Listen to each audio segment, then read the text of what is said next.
की कड़क खबरें देख रहे हैं आप। मैं हूं आशीष त्रिपाठी आपके साथ और मैं हूं आपके साथ ऋतु सिंह। और सबसे पहले बात करेंगे बांग्लादेश की, जहां के हालातों को देखते हुए विदेश मंत्रालय ने एक बड़ा फैसला किया है। बांग्लादेश के चट्टग्राम में भारतीय वीजा आवेदन प्रक्रिया अनिश्चितकाल के लिए निलंबित कर दी गई है। दरअसल चट्टग्राम सहायक भारतीय उच्चायुक्त के आवास पर गुरुवार को कट्टरपंथियों ने पथराव कर दिया था और इसके बाद सुरक्षा कारणों को देखते हुए भारतीय वीजा आवेदन प्रक्रिया रद्द करने का फैसला लिया गया है।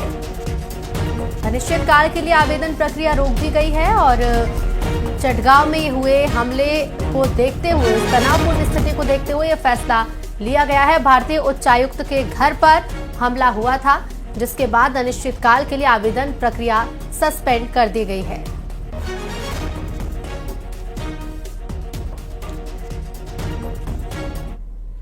बांग्लादेश में हिंदुओं पर हो रहे अत्याचार को लेकर कोलकाता के एक कार्यक्रम में राष्ट्रीय स्वयंसेवक संघ के सरसंघ चालक मोहन भागवत ने एक बड़ा बयान और कड़ी प्रतिक्रिया दी है। उन्होंने कहा है कि बांग्लादेश में हिंदू अल्पसंख्यक हैं और वहां पर उनके लिए बहुत कठिन हालात हैं। उन्होंने कहा कि बांग्लादेश के हिंदुओं को अपनी सुरक्षा के लिए एकजुट होना होगा और दुनिया भर के हिंदुओं को उनकी मदद करनी चाहिए। दरअसल मोहन भागवत ने कहा कि हमें अपनी सीमा के भीतर जितना हो सके बांग्लादेश के हिंदुओं की मदद करनी चाहिए।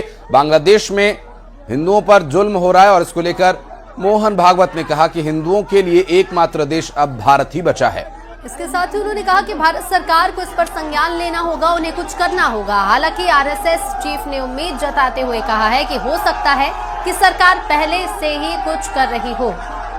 इसके अलावा बांग्लादेश के साथ मोहन भागवत ने कहा कि बंगाल की भी स्थिति का जिक्र उन्होंने किया और कहा कि अगर बंगाल में हिंदू समाज एकजुट हो जाए तो हालात बदलने में देर नहीं लगेगी।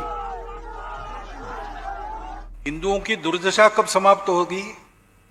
वहां माइनॉरिटी है एकदम, वहां जरा कठिन है। फिर भी जो मैक्सिमम बचाव हो सकता है उसके लिए वहां के हिंदू को इकट्ठा रहना पड़ेगा और दुनिया भर के हिंदुओं को अपनी मर्यादा में रहकर उनकी कितनी मदद कर सकते हैं, जो और जितनी कर सकते हैं उतनी सब करनी पड़ेगी, हमको भी करनी पड़ेगी। और हम तो वो कर रहे हैं। बाकी हिंदुओं का एक ही देश है, भारत देश। तो भारत की सरकार को इसका संज्ञान लेना पड़ेगा, करना पड़ेगा। कुछ कर भी रहे होंगे, कुछ बातें बताई जाती है, कुछ बताई नहीं जा सकती।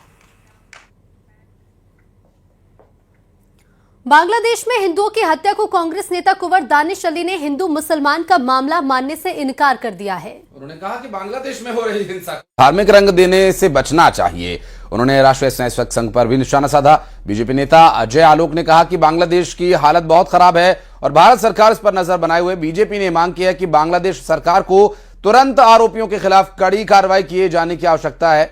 और कांग्रेस नेता कह रहे हैं कि यहां हिंदू मुसलमान का विषय नहीं है। वो मामला हिंदू और मुसलमान का नहीं है। उसकी जितनी कड़े शब्दों में निंदा की जाए कम है। इसके लिए बांग्लादेश की सरकार रिस्पॉन्सिबल है और भारत सरकार को सख्ती से इस मामले को उनके जो भी अपने डिप्लोमेटिक और एफर्ट्स हो सकते हैं उसका इस्तेमाल करना चाहिए। मैं कहूँगा कि हमें दूसरे देश के मामलात में कौन इकट्ठा हो जाए कौन ना, इसको धार्मिक रंग देने से बचना चाहिए। कि बांग्लादेश की हालत बहुत चिंताजनक है और भारत सरकार नजर बनाई हुई है और पूरे हमारे देश में हर हिंदू संगठन बांग्लादेश के खिलाफ आवाज उठा रहा है। तो वीजा तो बहुत दूर की बात है। बांग्लादेश सरकार अविलंब कार्रवाई करे, ये जरूरी है।